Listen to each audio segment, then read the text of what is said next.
Have you ever stood in a room full of people who thought they knew exactly who you were and realized you were the only one in on the secret? That was me, 63 years old, standing in my brother-in-law's backyard on a July afternoon, holding a glass of sweet tea while my husband told everyone within earshot that I had never understood real money. I didn't argue. I didn't cry. I simply smiled, set down my glass, and walked to my car. Because 3 months before that afternoon, I had already purchased the one piece of land my husband had spent the last decade dreaming about. Let me start from the beginning. My name is Margaret Elaine Pruitt, though everyone who has known me longer than 10 minutes calls me Maggie. I grew up in Clarksburg, West Virginia, the second of 4 children born to a coal miner and a woman who could stretch a dollar so thin you could read through it. I was the first person in my family to finish a 4-year degree, and I did it on a combination of academic scholarships and weekend waitressing shifts. I became a school teacher, then a vice principal, then the principal of Cedarwood Elementary in Asheville, North Carolina, where I spent 26 years building something I was genuinely proud of. I was not glamorous. I drove sensible cars and packed my own lunch and put 10% of every paycheck into a savings account before I spent a dime of the rest. It was not a complicated philosophy. It was just the way I was raised. My husband and I met at a church picnic when I was 34 and he was 38. Richard Pruitt was tall and broad-shouldered, with a contractor's handshake and a laugh that filled whatever room he was in. He owned his own construction company, which his father had started and which Richard had grown into something genuinely impressive, at least in the way he told it. I admired his confidence. I mistook it for strength for a very long time. We married after 14 months of dating, a simple ceremony at the same church where we met, and I moved into his house on Ridgeline Road with my 2 boxes of books and my grandmother's quilt, and the quiet certainty that I was building a life with a partner. What I did not fully understand on our wedding day was that Richard had a family, and his family had opinions, and those opinions were mostly about me. His older brother Frank ran the business side of Pruitt Construction with Richard, and Frank's wife Donna had graduated from the University of Georgia and wore that fact like a piece of jewelry. From the first Thanksgiving I attended as Richard's wife, Donna made it her project to remind me, in the most well-mannered ways imaginable, that I was a school teacher married to a builder, and that this was a combination that required managing rather than celebrating. She would ask about my little school the way you might ask about a child's art project. She would compliment my cooking by comparing it favorably to what she might expect from someone with my background. She was never outright cruel. She was something more durable than that. Richard, for his part, would laugh those moments off afterward. He would say Donna was just particular. He would say Frank's family had always been that way.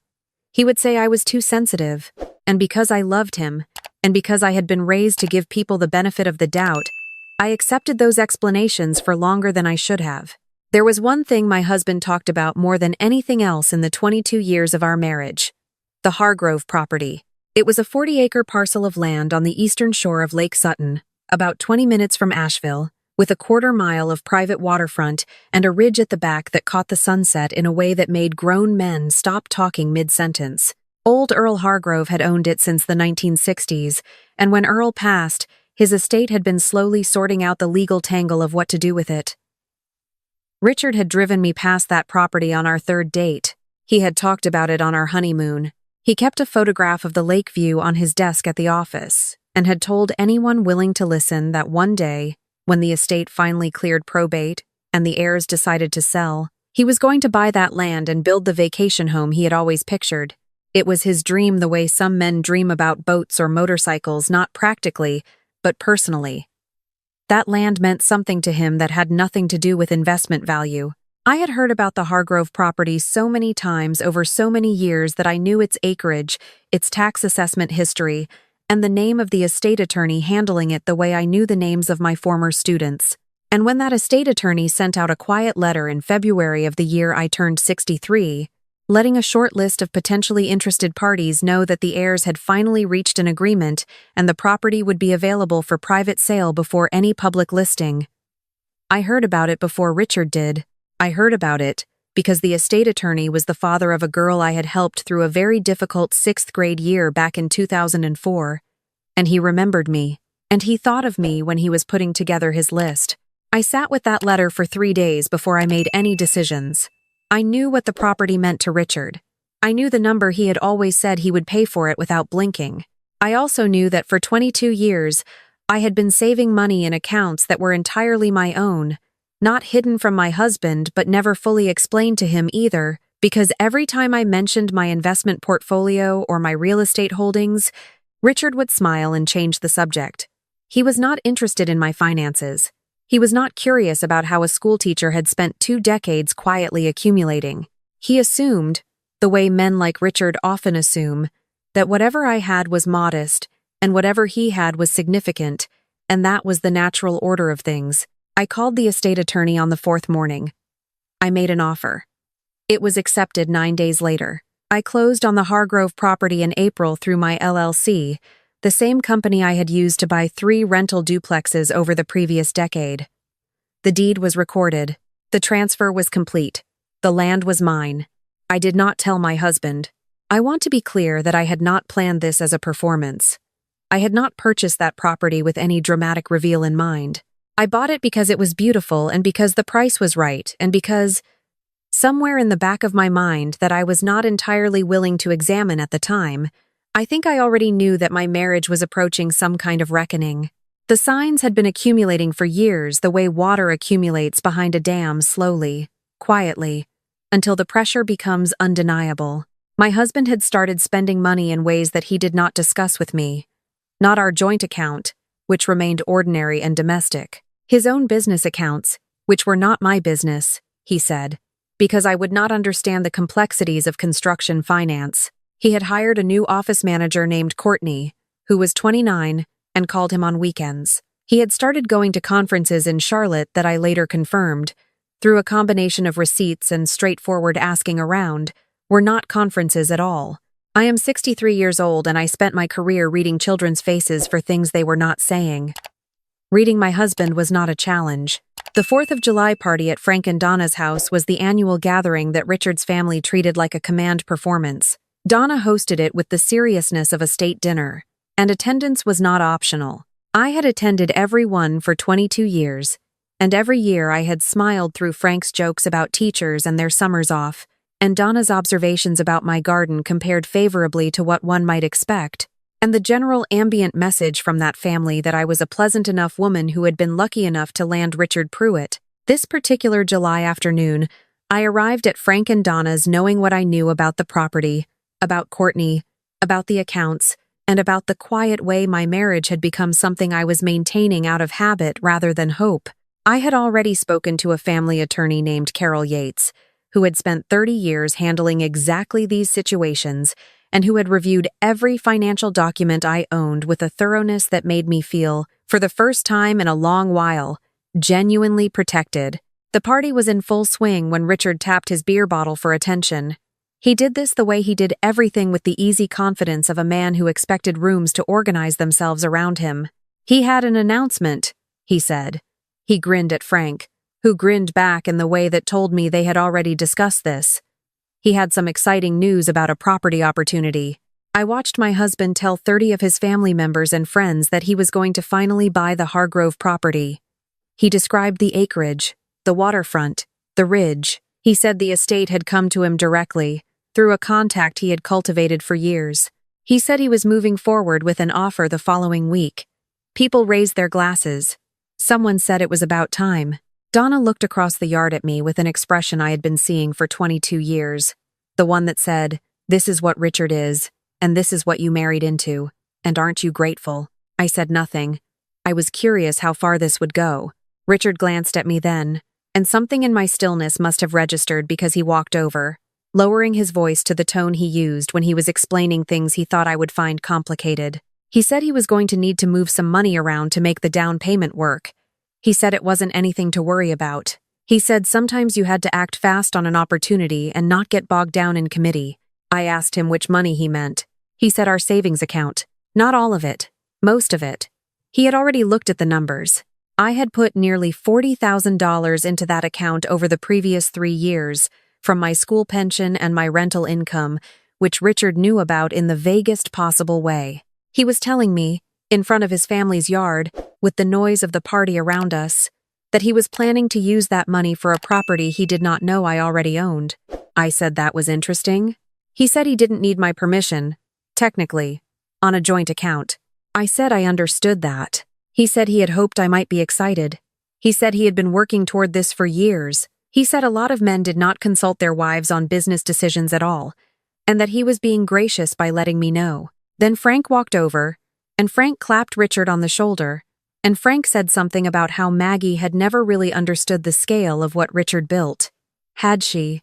And that this was the kind of vision that came from thinking big, not from spending your life teaching second graders their ABCs.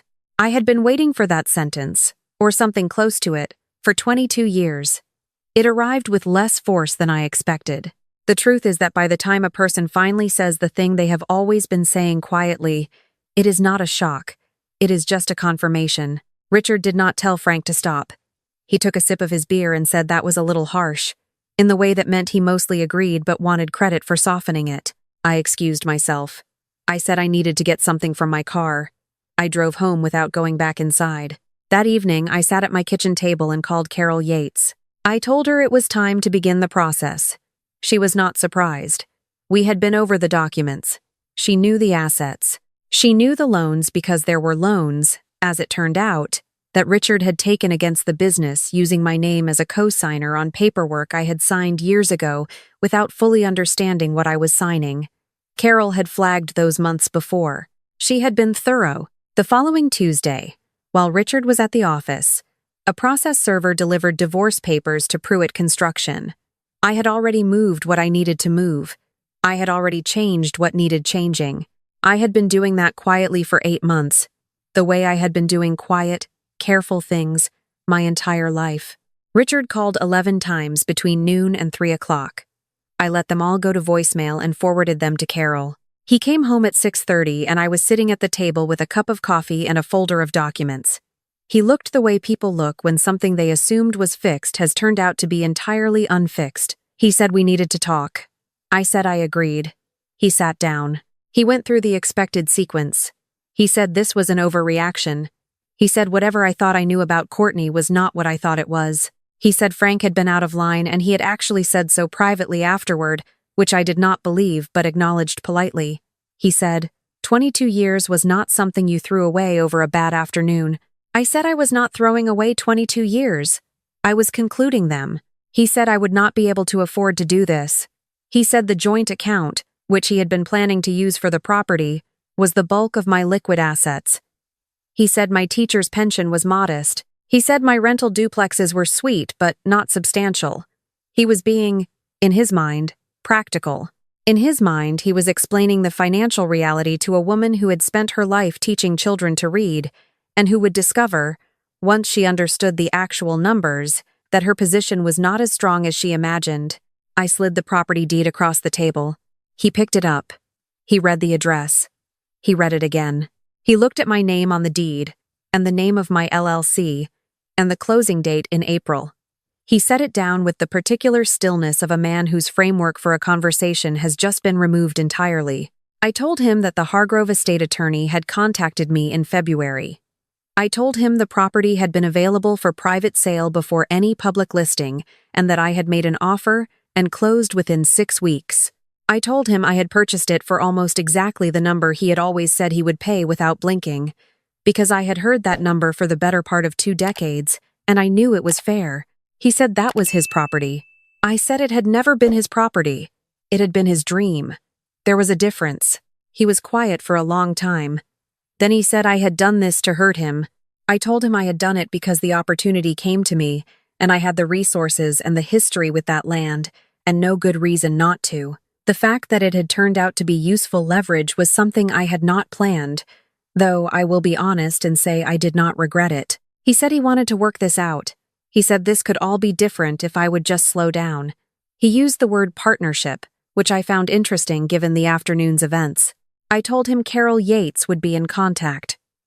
I asked him to stay at Frank's for a few weeks while we sorted the immediate logistics. He left with a bag at 9 o'clock and the look of a man discovering that a ground he had always assumed was solid had, in fact, been water. I will not pretend the weeks that followed were peaceful. Richard hired a lawyer named Patterson, who had a reputation for making divorces unpleasant, and he put that reputation to work. There were challenges to the property, claims that the purchase had been made with marital funds, suggestions that my rental business had benefited improperly from connections made during our marriage. There was a conversation Patterson initiated about my pension and what Richard might be entitled to as a long-term spouse.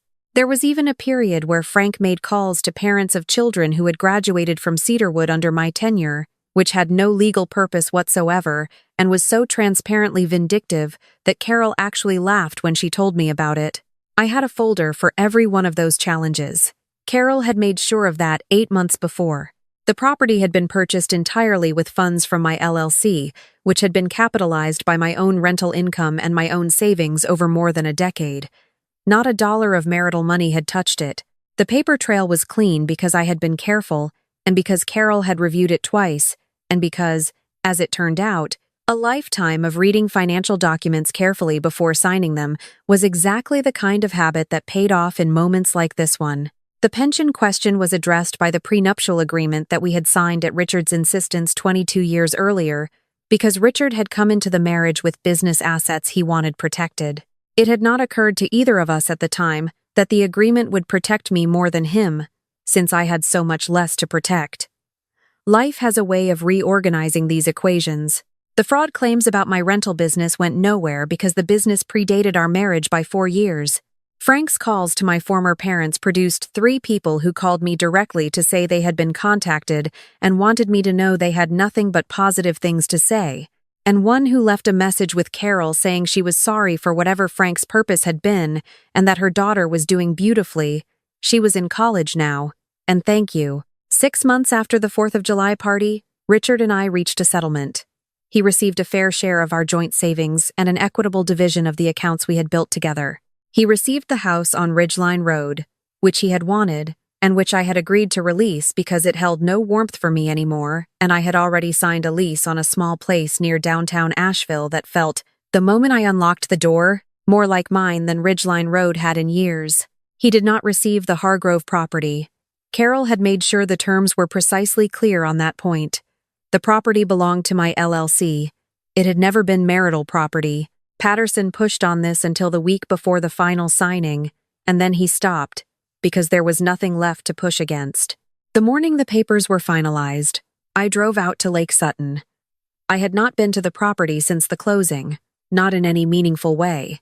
I pulled off the road where the old Hargrove gate used to be and walked down to the water's edge, and I stood there in the early September light watching the lake go still after a motorboat passed through in the distance. The ridge at the back of the property caught the morning the same way it caught the evening, with a particular quality of light that made you understand why a man had spent a decade talking about it. I had not decided what I was going to do with the land. I had talked to an architect about a small house. Nothing extravagant. I had talked to a conservation organization about keeping most of the acreage undeveloped. I had talked to my daughter, who is 31, and lives in Denver, and who called me every Sunday during those 6 months and never once told me what to do, which I appreciated more than I could properly say. What I had not done was talk to Richard about it, because I did not owe Richard a conversation about land that was mine. He did try, once. He called me 2 weeks after the settlement, on a Thursday evening, and I answered because Carol said I could use my judgment about direct contact at that point. He said he wanted me to know he did not blame me for what I had done. He said he respected it, actually. He said he thought he had underestimated me for a long time. I said thank you for saying that. He was quiet for a moment and then said he supposed the property was going to be developed by someone else now, and he had made peace with that. I said I had not decided yet what I was going to do with it. He said that was fair enough. Then he said he was sorry for what Frank had said at the party, and for not stopping it sooner, and for a number of other things that I will keep between myself and the memory of that phone call. I said, I appreciated that. He asked if I was doing all right. I said I was doing better than all right. That was the last time we spoke at length, and it was enough of an ending to feel like one. I am not a woman who arrived at this moment in any dramatic or satisfying single afternoon. There was no single scene of perfect revenge, no moment where everything resolved itself cleanly while an audience watched. What there was 22 years of being underestimated by a man who confused the quietness of my work with the smallness of my ambitions. What there was 31 years of making careful decisions that nobody in my marriage paid close attention to because I was, after all, just the school teacher. What there was a February letter from an estate attorney whose daughter I had once helped through a hard year, and the clarity of mind to understand that opportunities arrive through the connections we make over a lifetime, not through the ones we perform at parties. My daughter flew in from Denver the October after the settlement was finalized. We drove out to Lake Sutton together on a Saturday morning and walked the perimeter of the property, which took most of the morning because 40 acres alongside water is a thing that asks to be walked slowly. She held my hand at the water's edge and asked me what I was going to do with it. I told her I was thinking about a foundation, a small scholarship for girls from rural areas who wanted to study education or business or anything else that people from their backgrounds were told was not practical. I told her I had been thinking about that longer than I had been thinking about any house. She said that sounded exactly right. I am 63 years old. I taught children for more than 3 decades. I built a modest portfolio while my husband built a company, and while his company kept him busy, mine compounded quietly in the background the way careful things do. I was called, in various ways over various years, too cautious, too small-thinking, too committed to things that did not produce visible returns quickly enough. The Hargrove property is worth more today than I paid for it. The duplexes are fully occupied. The Scholarship Foundation is in the early stages of its first grant cycle. My small place near downtown Asheville has a porch that gets afternoon light, and I drink my coffee there most mornings, and I watch the street, and I think about how long it took me to understand that a life built on steadiness and attention is not a lesser version of a life built on spectacle. It is a different thing entirely, and it turns out it lasts considerably longer. The word my husband used, at the end of that July afternoon, was that I had never understood real money. What I know is this: real money is the kind that is still yours when someone who underestimated you finally decides to find out how much you have. I have understood that kind my entire life. I simply never needed to say so out loud until now.